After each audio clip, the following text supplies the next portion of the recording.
Buenas tardes. Quiero agradecer primero a Green World Conferencias por la invitación. Lo que voy a presentar hoy a ustedes, en parte ya los tres colegas que pasaron antes que yo han tocado varios puntos y varios temas que vamos a hablar. En primer lugar voy a decirles quién es Corbanca en un muy breve pantallazo. ¿Cuáles son los que hoy en día Corbanca, los proyectos de energía que está financiando? ¿Cuál es el ámbito o el espíritu que tiene Corbanca también de ver estos tipos de financiamiento? Y por último, ¿cuáles son el manejo de expectativas y riesgos para un banco cuando estamos hablando de proyectos de energía renovable no convencionales? Tanto algo que ya han comentado, los aspectos sociales, tanto también como técnicos y financieros, cómo los bancos perciben el riesgo. Hoy en la mañana también estuvo hablando Rodrigo sobre el tema y cómo afecta la variación de precios hoy en día el mercado, cómo está funcionando. En primer lugar, ¿quién es Corbanca? Corbanca es un banco chileno que pertenece al grupo Core Group. Viene a ser el cuarto banco privado según la SBIF en Chile. Cuenta con una sucursal en Nueva York, con una oficina de representación en Madrid. Tenemos negocios en Chile, Perú, México, Estados Unidos y Colombia. En 2007 adhiere a los principios de Ecuador. Varios de ustedes ya sabrán a qué significan principios voluntarios en los cuales se adhieren instituciones financieras a nivel mundial con el fin de cuando van a financiar proyectos con ciertas características se tenga que cumplir evaluación de que esos proyectos tengan un ámbito ambiental y social con las comunidades donde van a estar inmersos. En 2011 adquiere el Banco Santander en Colombia, se pasa a llamar Corbanca Colombia. En 2013, IFC, la Corporación Financiera Internacional, que es el brazo financiero del Banco Mundial, pasa a ser un socio del banco con el 5%, hoy en día está dentro del banco también. En agosto de 2013 nuevamente se genera una nueva operación en Colombia en la cual adquiere el Health Bank Colombia, ya de esa manera teniendo un mercado aproximadamente del 7%. Los ingresos operacional neto del 2014 alcanzaron esa cifra y cuenta con más de 3.700 colaboradores a nivel país. Hoy en día, ¿cómo está la cartera? ¿Qué es lo que estamos hoy en día financiando dentro de son proyectos tanto de hidroeléctricas, siempre hablando de RNC, eólico y fotovoltaicos? Como podrán ver, tenemos un total de 10 proyectos en cartera que equivalen a cerca de 566 megawatts, un total de 1.315 millones de dólares, donde estamos financiando el 30% de esos proyectos. Podrán ver de que para el banco es algo que nos interesa, que estamos en estos últimos 3 años, estas cifras fueron creciendo, la idea es que sigan creciendo también, y hasta existe una política del banco para poder seguir financiando estos proyectos. Acá entrando más en sí a los proyectos, cómo los evaluamos, qué es lo que nos puede llegar a preocupar más o menos y cómo se enfocan. Lo que se habló en un momento de aspectos sociales, hoy estaba hablando Ian, también Martín y Jorge, justamente de las comunidades, de que hay siempre ambientalistas, que hay que saber reconocer quiénes son los ambientalistas que tienen otro fin, casi que hasta financiero capaz, más que ambientalista. Dentro del banco justamente igual somos conscientes de que siempre van a haber opositores en todos los proyectos. Es como ver el proyecto y el desarrollador del proyecto va a poder manejar esa oposición. Lo que nosotros como banco siempre queremos minimizar es riesgos. Y hoy en día dentro de un proyecto, también mencionaban justamente ellos, es que se están evaluando los aspectos técnicos y financieros, pero acá se están tomando un papel más fundamental estos aspectos ambientales y sociales. Como muy bien decía Jorge, la relación con la comunidad, o como decía Martín, de lo que es el tema de la empleabilidad. Nosotros como banco siempre nos interesa que también los proyectos que vamos a financiar tengan esos compromisos. Y si esos compromisos están también establecidos en la RCA, que se establecen comúnmente apoyo a la empleabilidad local, que también el compromiso hasta que vaya un poco más allá de decir con un porcentaje, un objetivo cuantificable, que sea medible, que el proyecto diga nos comprometemos a que un 20, 15%, 10%, según el número que sea, pero que esté y que uno pueda ver de esa manera que efectivamente hay un compromiso serio por parte de la empresa. No es lo mismo decir en mayor oportunidad de empleo local, para un proyecto que tenga en el PIC 350 personas, contrato a 1 o contrato a 35. O sea, eso también nosotros lo evaluamos. Mecanismos de quejas, de que existan procedimientos en los cuales si las comunidades tienen algo que decir o cómo poder acercarse al proyecto. Nosotros hemos visto en todos los proyectos que financiamos de que se crean mecanismos, de que se crean acuerdos, de que se firman acuerdos, de que se hacen presentaciones y reuniones a las comunidades, a la junta de vecinos. Esto también es muy importante cuando a veces los proyectos están en algunas zonas en las cuales hay comunidades indígenas. Hoy en día está el convenio 169 de la OIT, de respetar el convenio, de ver qué es lo que se hace y cómo se hace con esas comunidades. Cómo se les puede hacer apoyos en temas de educación, viales, de que esos acuerdos, que no sea un acuerdo general, sino que sea un acuerdo específico, de que se generen ciertos criterios o líneas en los cuales el proyecto se compromete, no, nosotros vamos a ayudar a la comunidad en toda una línea de educación, en temas viales, en temas de infraestructura y con ciertos montos anuales, de que se puedan generar hasta comités en los cuales cuando alguien quiere acceder a esas ayudas, capaz que alguien de la comunidad, el comité puede estar conformado por gente de la empresa, por gente de la municipalidad, por algún representante de alguna junta de vecinos. Ahí, bueno, justo hablando de los acuerdos con las municipalidades, que los compromisos sean formales y que estén por escrito, reuniones con las juntas de vecinos y también incentivo de la industria local, lo que es todo construcción y operación. En los aspectos técnicos, acá ya estamos hablando más de lo que es el proyecto en sí, hay muchas variables que me imagino ya todos deben manejar a la perfección. El estudio del recurso, tanto como puede ser el solar o el eólico, tanto lo que es tiempo y ubicación y si se realizaron ensayos de laboratorio. Ver que efectivamente lo que se está haciendo para el proyecto tiene un background que dice sí, se va a generar lo que se dice que se va a generar. Ahí ya pasamos a lo que también siempre se habla del P50 y el P90, para ver justamente la oportunidad de retorno de que va a tener este proyecto. El diseño del proyecto, el emplazamiento, dónde basar, siempre se hace también una investigación, hasta visitas a terrenos, antes de que se empiecen a hacer los proyectos para ver cómo es el emplazamiento, cómo es la zona, qué cosas se pueden ver de que pueden considerarse como riesgo o no, o que hayan sido considerados. Algunas tan simples, pero hay fotos, no tengo en esta presentación, pero hay fotos de que uno ve que un parque eólico y no calcularon la sombra de una montaña que le tapó un 10% del parque. O sea, son cosas simples, pero hay que evaluarlas también. Experiencia de consultor independiente. Nosotros como banco siempre exigimos a un consultor y ese consultor también lo evaluamos. No es cualquier consultor, de ver qué experiencia tiene ese consultor para ver cómo va a ser su trabajo. La tecnología a utilizar, quién es el productor de la misma, que sea una empresa que tenga años de experiencia. No nos sirve una empresa, no sé, por decir algo, en China, de que se dedicaba a producir pilas o baterías y el día de mañana dice no, voy a hacer paneles fotovoltaicos y es la primera camada de paneles que saca. No, es algo que también nos interesa el productor, saber qué experiencia tiene para saber si lo que está haciendo es algo que conoce o no conoce y está recién entrando al mercado. Eso también justamente va muy de la mano en las mantenciones, para ver cómo se van a desarrollar las mantenciones de la tecnología. Obviamente el desarrollador y operador, cuáles son las responsabilidades de cada uno, dónde terminan las de uno, dónde terminan las de otro, que no queden gaps en el medio de decir no, eso no me correspondía a mí, le correspondía a él y al viceversa el speech del otro lado sea el mismo, porque ahí se corre con un riesgo de que es muy difícil después a veces llegar a buen puerto y como siempre dice el dicho, el tiempo es dinero y va corriendo tiempo y se va gastando plata innecesariamente.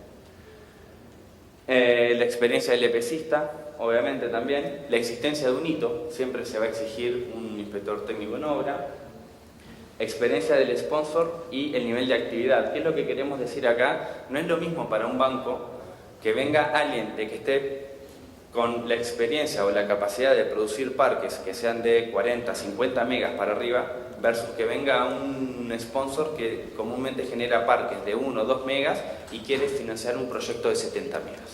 No es la misma manera de producción del parque, no es simplemente multiplicarlo, no es la misma manera, o sea, no es lo mismo la operación y mantención, todo es muy diferente y todo se evalúa muy diferente. La gestión y mitigación de riesgos, cómo están preparados todos estos players para ver esos riesgos, si los, obviamente por definición un riesgo no puede ser cero, sino deja de ser riesgo, pero ver cómo se pueden minimizar esos riesgos y cómo se pueden mitigar.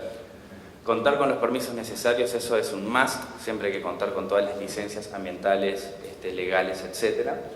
Y por último, logística y traslado de las partes. También me ha tocado ver de que para, por ejemplo, un parque eólico, cuando llegaban los barcos con las aspas y decían, no, pues en este puerto no me sirve, porque había una curva con un túnel en la parte de la ruta que directamente no pasaba. Y se tenían que ir a un puerto bastante más lejos, más arriba, que tenían que hacer más kilómetros. Bueno, eso también se considera, de no tener esos errores. De los aspectos financieros, lo que nos interesa siempre es la liquidez y solvencia de los socios. Son cosas fundamentales. Acá tampoco no voy a estar inventando la rueda. La evaluación del flujo, el modelo, cómo es el P por Q, qué ratios de cobertura se cuentan. Esto también es algo que nosotros como banco evaluamos y queda hasta documentado en lo que son el crédito, la estructura del crédito, el nivel de apalancamiento de la empresa, del cliente, cuáles son los seguros y garantías. Esto es algo que, bueno, poniéndonos un poco en contexto, hoy en día, y por un aspecto lamentable, pero de la naturaleza, en el norte nos hemos visto capaz de tener que ver esto por los aluviones que hubieron en el norte de algunos proyectos. Lo que hay seguros, hay garantías, también por el volcán, por algunos proyectos que hay ahí, ¿qué es lo que dice el seguro? ¿Qué garantía tenemos o no? Acá, el banco, nuestro objetivo como banco es siempre que nos vean como un parte más del proyecto con ustedes. No es simplemente financiar y ser un acreedor, no, corremos los riesgos con ustedes, participamos del proyecto con ustedes y queremos que el proyecto se dé. Pero hay que estar seguro de que si llegan a pasar cosas, ¿cómo nos cubrimos también de eso? Bueno, gastos que se pueden dar, gastos elevados durante la operación y mantención que no hayan sido considerados. Eso también es algo que se evalúa y que se ve en lo posible siempre a priori de que se empiece a financiar el proyecto. De lo mismo lo que es inversión en CAPEX, de que sean realistas, de que no hagan cifras que no sean realistas en lo que es inversión de CAPEX. Y por último, si hay que considerar también concesiones o alquileres, tanto de lo que puede ser de tierras, etc. ¿Cómo los bancos perciben el riesgo? Acá estoy hablando obviamente como Corbanca, pero me animo a decir que del resto de la banca, de los que hoy en día participan en estos tipos de proyectos, también los consideran de esa manera. Hay poca experiencia a nivel local comparada internacionalmente. Nosotros esos 10 proyectos que les mostré que estamos financiando, son en estos últimos 4 años.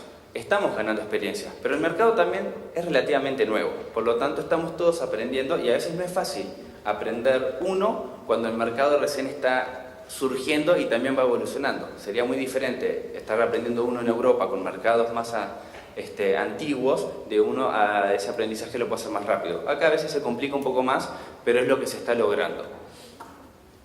El crecimiento de proyectos es algo que ya lo mencionaban también. Hay 500 y un poco más de mega hoy en día en construcción, cerca de 7 gigas, era, si no me equivoco, de cuántos estaban como para evaluación. O sea, hay muchos proyectos en todo tipo. Y obviamente para un banco eso es identificar oportunidades. Hay ganas y hay mercado para hacerlo también. Algo que está ya muy en conocimiento de todos, la ley 2025, que el objetivo, por lo tanto, con más razón, si ya hay una ley de que esto también nos está llevando hacia ese lado y existen esos proyectos, nosotros como banco también nos interesa participar de eso. El aumento de la demanda. En el norte el aumento de la demanda energética es un tema que viene desde hace varios años atrás y va a seguir por varios años. Ya se está hablando de que va a ser un aumento cerca del 6% anual. Aumentó en la última década un 40% la demanda de energía. Por lo tanto es algo que sí, es algo que se ve y que se va a seguir dando. Obviamente seguir aprendiendo, como veníamos aprendiendo, de casos de que se vienen de afuera. Nosotros no estamos inventando la rueda, capaz de estar rediseñando, pero hay otros que tienen otra experiencia, otros conocimientos, es aprovechar ese know-how y aplicarlo acá, siempre homologando el conocimiento de allá a las condiciones y el contexto de Chile. Bancos en busca de eficiencia en la evaluación de proyectos, tantos como chicos. Esto es algo que capaz que una vez que se termine esta ronda de presentaciones se pueda hablar después, y hasta tengo entendido que se habló antes, pero los bancos siempre hablan de financiar proyectos grandes. ¿Cuándo financiar proyectos chicos? Para un banco, y lo mencionaba recién, si no me equivoco, fue Ian, decía, es lo mismo hacer un camino para un proyecto de 1 megawatt que para un proyecto de 70 megawatts. Los bancos tienen unos costos de evaluación que son bastante grandes, bastante altos, por lo que si yo voy a evaluar un proyecto de 70 o un proyecto de 3, voy a utilizar el mismo costo, el mismo recurso, la misma cantidad de horas hombre. Pero ¿qué es lo que pasa? Los bancos no es que estén cerrados a financiarlos. Quieren financiar proyectos chicos, pero se están buscando estructuras o formas para poder hacer eso. ¿Qué es lo que está hoy en día en proceso y se está haciendo? Y estamos participando como bancos también hasta de estas mesas de trabajo, es ver de qué fondos, el CTF, hoy en día aprobó un fondo de inversión que va a ser para proyectos o más chicos o de eficiencia energética o hasta de autoconsumo, que pueden ir para las pymes o para empresas medianas tirando para abajo, en el cual entrega un certificado de garantía y un certificado financiero, por lo que para el banco ya le da cierta confianza y puede participar de ese proyecto, de ese financiamiento de una manera más fácil, sin tener que recurrir al estudio y evaluación tan exhausto que hace como para un proyecto grande. Esto es algo que se está haciendo. El CIFES hoy en día también está generando eso con el Ministerio de Energía, por lo que yo veo. Además, como banco vemos que es una oportunidad, vemos que hay un nuevo nicho y queremos entrar en ese nicho. O sea, hay que ver la forma de cómo hacerlo de que sea win-win para todos. Y por último, justamente alinearse con la agenda económica del gobierno. Ya estamos hablando, bueno, de la ley y también de lo que el gobierno quiere hacer. O sea, no tiene sentido que si el gobierno o el mercado vaya por un lado, nosotros ir para el otro, sino estar todos alineados. ¿Cómo afecta la variación de precios? Bueno, PPA, obviamente para un banco, si se presenta un proyecto con PPA, va a generar menos riesgo que un proyecto sin PPA. Nosotros hoy en día estamos financiando proyectos sin PPA. No es algo que no se haga, se hace. Puede ser que se exija más, o los ratios de cobertura, o las garantías del sponsor o de la matriz del sponsor. Pero se hace, hay que evaluar. También, como mencionaba recién, y de la mano de lo que es la experiencia y los conocimientos y lo nuevo que es el mercado, por decirlo relativamente, es difícil para a veces el banco, salvo que contrata, y justamente se habla de contratación de consultores externos, de ver cómo va a variar ese mercado, que el mercado está evolucionando y cada vez más rápido, y de cómo viene el costo marginal. Hoy en día los costos en proyectos han bajado. Las nuevas tecnologías son más eficientes. Uno ve o evalúa un proyecto que se presenta en el CEA con la DIA y antes de ya empezar a construir se presentan cartas de pertinencia porque las turbinas van a ser otras que generan más megawatts, por lo tanto van a ser menos torres. Va evolucionando la tecnología muy rápido y va siendo cada vez más eficiente. Eso también lo consideramos. Obviamente el análisis de la tendencia del costo marginal, cómo esta se va a ver por relación de otras fuentes de energía o por el lanzamiento de alguna planta que hoy en día puede estar parada y capaz que el día de mañana empieza a producir, si vamos por las termo o no vamos por las termo, cómo viene la cantidad de agua según la lluvia que hubo en el año y cuál va a ser la tendencia o no. Eso también se evalúa para ver cómo va a afectar al precio, en especial si vamos en un proyecto que no cuente con un PPA. Eso también son variables que se meten en la juguera, por decirlo de una manera. Y por último, la interconexión, que está en proceso, que viene un poco más lenta, que sería mejor un poco más rápido, que cómo se va a hacer, que si va a ser capaz de poder recibir toda la energía que se va a tratar de transmitir tanto del zinc y del zinc. Y el último de todos es la entrada del gas natural licuado, también como otro factor de cómo influye en el resto de las variables que se evalúan. En sí es eso, así que muchas gracias por su tiempo.